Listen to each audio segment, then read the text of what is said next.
Star, it's wonderful to have you here.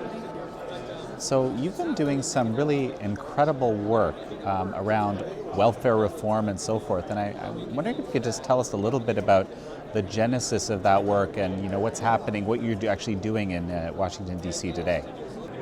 Well, today we're very excited because under the leadership of President Trump, we've not had so much momentum to have more discussions about individualism. Is individualism better than collectivism, which is what our poorest communities have bought into for the last 50 years? I wrote a book. The collectivism side. Oh, the collectivism side is what they do. They believe this idea of socialism and redistribution. They believe these ideas of progressivism as opposed to freedom.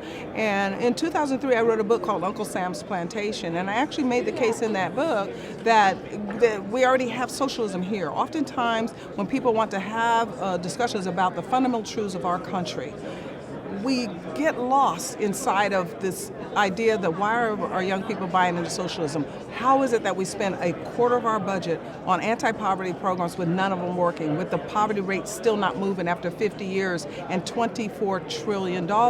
And so I made the case, well, let's not look abroad and look at socialism. Let's look into any and every distressed zip code in our country. And so now under the President's leadership, we're actually focused on those distressed zip codes. So we're very excited at Cure, which is where I work. I actually founded the organization after consulting on federal welfare reform, and it's bubbling up again to say we're having the discussions, but we're also focusing on solutions. So the distressed zip codes are places that are, have basically more welfare situations, more people on welfare than the norm, or just really high numbers? Yes, I think what's happened, if you look at all of the Congressional Black Caucus members, all 55 of them, they represent neighborhoods that don't seem to self-correct. And then you have to start asking the question, why? So perpetual welfare. It's just generational now, and American people have been over-generous to say, can government fix this problem? And the answer is no, because what happened after the development of the Great Society is it didn't move the poverty needle at all, but it did disrupt family life. The rules of welfare were don't work, don't save, don't get married, and we're kind of enslaved you to a poverty plantation. And I know those rules really well because I was in and out of welfare dependency 7 years, 3.5 years consistently. It wasn't until a Christian conversion that I actually was able to change my life. But that led me to be able to consult on federal welfare reform. So when you talk about the distressed zip codes, now we know that there are 8,700 of them, because what has happened with this investment is it became much more beneficial to go to Uncle Sam than to go to your community or to think about other ideas for your own lives. And it's a trap that we have brought too many people into, and so now we're trying to get those people recovered from it. It is socialism. If you look into any and every one of our distressed zip codes, government is in charge of everything, from housing to education to healthcare to secure any and everything that you would normally want made at the kitchen table. Those decisions, government makes those decisions for people, and that's why the communities look the way they do. So let's take one of these zip codes in DC, let's say. And so what portion of people are we talking about here?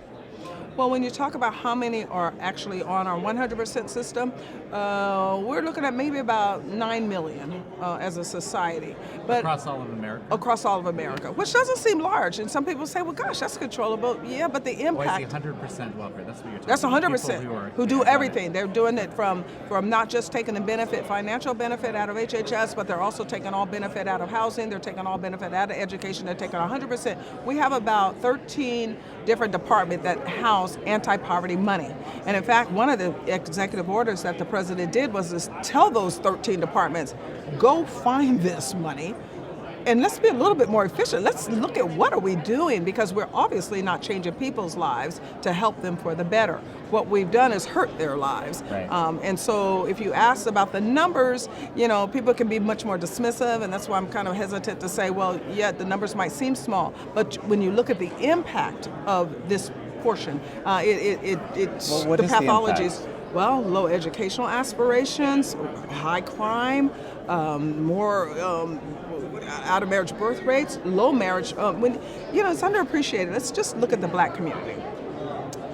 When they started the Great Society, and they decided that they were going to determine that we're going to create a war on poverty, black family life was pretty vulnerable. The out of marriage birth rates were about 22%.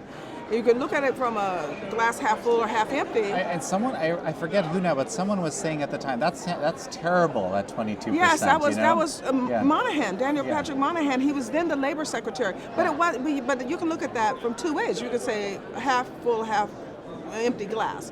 To move through slavery and Jim Crow, you could say, well, gosh, I'm surprised that the family's intact at the numbers that it is. So let's just say that it's high. But what he said is, if you do these programs the way that President Johnson had put on the table, you're going to collapse this already vulnerable family life. They already have high out of marriage work rates. If you compare it to the white community at the time, theirs were about 3%. Well, let's fast forward to today and see what has happened. Must have been a terrible prediction to make, okay? Well, he was prophetic, because the out-of-wedlock birth rates today in the black community are 72%, and in the white community, they moved from 3 to 38 points higher than where blacks were. And so that's why now we're seeing those same pathologies that we thought were confined to our hardest hit zip codes in our great middle class, because family life has collapsed. And that's the problem with welfare programs, much more than how many are on 100% of the programs. Right. A couple of weeks ago, as I was actually discussing this with Larry Elder as well, right? I think, there's a friend. I think, yeah, absolutely. Yeah. And, fascinating, fountain of information, but, there's one, his case, and he convinced me.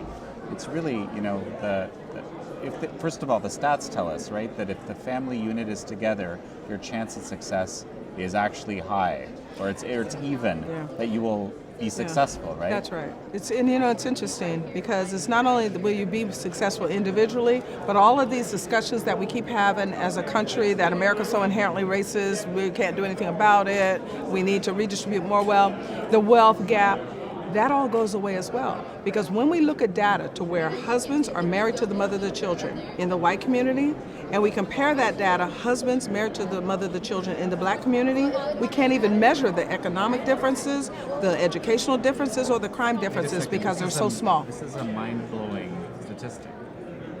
Then let me repeat it. Statistic been for me? If you're a data diver, then you find this.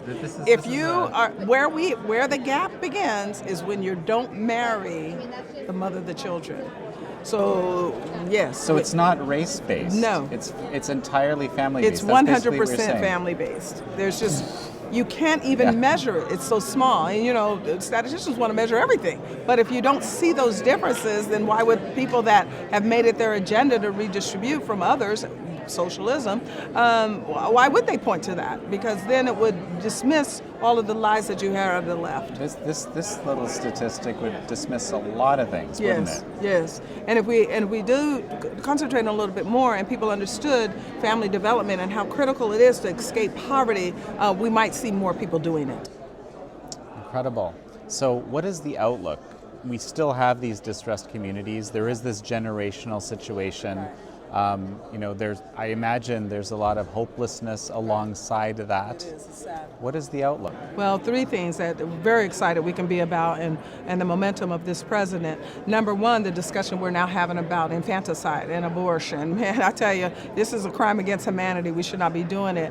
And it feeds this narrative that you're a victim, you can't control your sexual impulses. So when we rid ourselves of that, you'll see much more stability in people's choices when it comes to sexual matters. But the second thing is what they're doing at the Department of Education in making sure that there's much more flexibility for money to follow children to the schools their parents want. This is critical because school choice or parental choice, because most parents, poor parents, choose religious schools, and not only any religious schools and Christian schools, they choose Catholic schools. The patterns are very clear because that distressed mother in that distressed zip code doesn't want her child like that. So they know that the answer for her child to get a quality education is down the street at that Catholic school, but she can't go there. Where men wear collars and have a Bible in one hand and a stick in the other. She wants that. So school choice or educational parental choice is important. But the third really powerful thing that this president has done was an executive order to allow for us to bust this up, to make sure that we can concentrate attention just on these distressed zip codes. Two things happened. One, they got it in the tax bill that you can focus money in these zip codes and get a major capital gain benefit. So if you invest in if those you zip invest codes, in these yeah. zip codes and Yeah. keep your money there for about a 10-year period of time, you will be able to help that community, but realize benefit for yourself. What a fantastic policy. Oh, it's How incredible. come I haven't heard about this? I don't know, but the Treasury Department just came out with its regulations in October, and then the government shut down for a little while, but there is momentum, and actually March the 14th, the White House is actually doing a summit at the White House on this very thing, but the investor community has heard about it. The real estate industry, make no mistake, they like it,